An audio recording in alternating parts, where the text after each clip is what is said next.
laa lay interpeller sax ndax arrêt bi nga xam ni wax na ko mu nekk arrêt boo xam ni ñoom dañ doon xaar xëy na ñu ne nañ ko libéré waaye ci arrêt bi daf ci am ñetti ponk yoo xam ni boo ci jàpp rek nulal na procès bi bu fekkente ni loolu amul ndax dafay dëggal li Cheikh Yérim wax ni yéene juge bi mooy condamné ko mu bañ a dem ci élection lan nga ci mën a wax. sa waxtaan weeg Cheikh dama ci dugal benn baat rek après mu tontu la.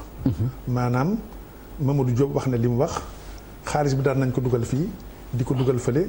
caisse d'avance la fonds politique la mais man daal li ma gëm moo di la coutume n'a pas valeur de loi même su nekkee Demba daan na ko def Samba di ko def itam li mu théorie bi ma gëm daal moo di la coutume n'a pas valeur de loi waaw non loolu kay dafa leer coutume ak loi du benn nit ñi mën nañ koy def te fekk du yoon tam sax fi mu ngi mel ni bidaa ak diina li ko war a wax bidaa yaa ngi fi mais teewul nag sama xam-xam soriwul ci loi mais li nga wax ni ci coutume. non déedéet.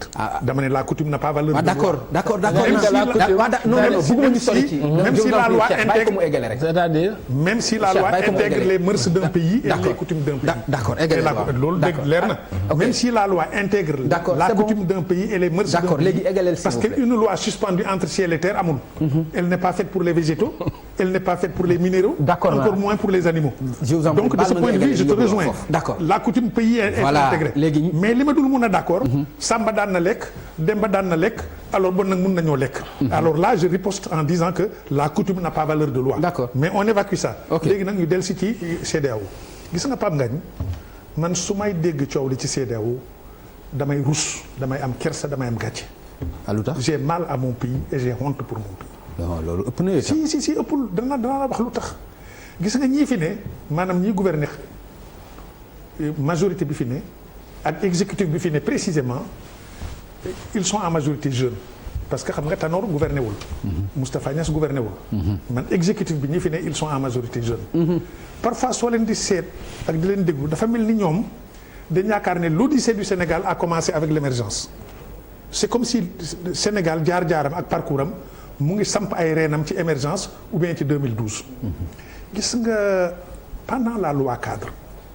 bi ñu waree dem indépendance moo tax réew soo ko yoree il faut consulter la mémoire diplomatique du pays la mémoire étatique du pays Senghor ci boppam moo njëkkoon a xeex la balkanisation te ñoom dañ ko fàtte ñoom Senghor moo njëkk a xeex balkanisation parce que tubaab bi mu ñuy noot di ñuy exploiter dafa créé woon un grand ensemble pour mieux nous piller pour mieux nous spolier mu créé woon Afrique occidentale française bi muy départ bi mu xamee ni le vent de l'indépendance souffle fort te décolonisation mënut a ñàkk ci la ne léegi nag damay jox ku ne sa bopp Senghor ne d'accordul ci loolu grand ensemble yi moo gën parce que c'est plus viable pour Senghor Afrique occidentale française devait devenir Afrique occidentale africaine c'est la raison pour laquelle moom Modibo Keïta ñu ébauché la fédération du Mali bon nag Macky Sall est l'héritier d'une histoire boo xam ne bii c'est une histoire portée sur la fédération portée sur les grands ensembles bon nag man su ma toogee bi léegi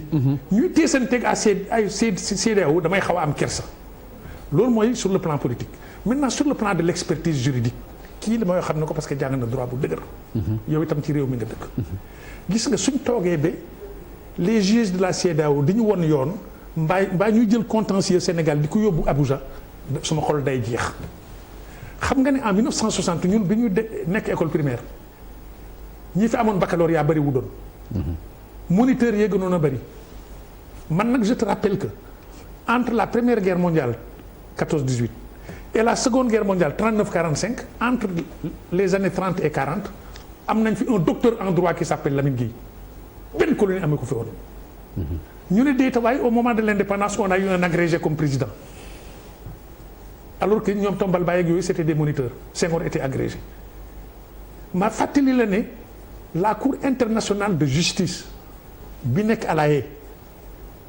te nga xam ne c'est rattaché aux Nations Unies am na 2 juges sénégalais yu fa siégé mooy Foster ak Kéba Mbaye troisième africain bi mooy Mohamed Bedjaoui ancien ministre de la justice de Wari Boumediene bu nag réew mu mel nii nga xam ne sur le plan du droit son expertise est tellement emblématique suñ toogee ba maintenant un juge Traoré du Burkina un pays boo xam ne c'est un pays de coup d'état et d'exécution sommaire un juge Kaba du Libéria nga xam ne dañoo jël nit ñi teg leen ci place bi di leen fetel de façon extrajudiciaire alors un juge Montero de Guinée-Bissau indépendante en 73 à Medina Boye nga xam ne la formation a été une formation accélérée au rabais ñii ñu ngi leen formé ay Roumanie ñii ñu ngi leen formé ay Cuba réew moo xam ne mii c'est la patrie de Lamine Gueye la patrie de Foster la patrie de Kéba Mbaye suñ toogee bay jël contentieux fii di ko yóbbu foofu te mënoon nañ koy régler à l'interne bay teesanteeg CEDEAO damay rus mooy li kii wax. mais souveraineté fan nga koy teg. souveraineté fan nga koy teg ci li ngay wax yëpp. d'abord. waaw d'abord je termine. ci réew nag mu moom boppam yore atay boppam itam. attention argument boobu. aussi waaw c'est un argument fallacieux. pourquoi c'est fallacieux bi nga xamee ne la CEDEAO jox nañu mandat pour ñu dem Gambie l'armée sénégalaise a franchi les frontières d'un pays indépendant qui a son hymne, qui a son drapeau et qui est membre des Nations Unies, la Gambie, avec un document accordé par la CEDEAO. Ma rappelé l'année du temps d'Abdou Diouf. On a été à l'Ecomog au Libéria. 4 soldats sénégalais ont été tués par les rebelles de Charles Taylor. 4 soldats sénégalais du groupement commando. ñoom Pape Khalil Fall